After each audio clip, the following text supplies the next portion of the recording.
ছোট ছিলাম বালা, না ছিল সংসারের জ্বালা। বাচ্চাদের দেখলে আসলে এই কথাটাই মনে পড়ে।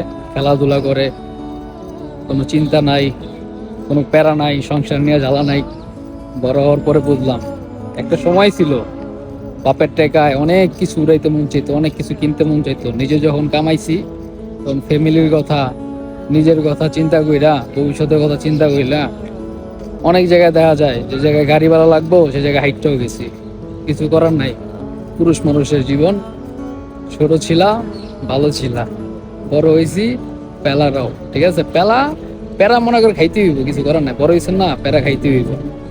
ছোট থাকতে খেলাধুলা করে লন, নিজের জীবনটারে উপভোগ করে নেন, জীবন সুন্দর করে নেন। বড় হইলে কিছু করার নাই, ফ্যামিলি নিয়ে প্যারা নিতে হইব, প্যারা নিয়ে যেতে হইব, কিছু করার নাই।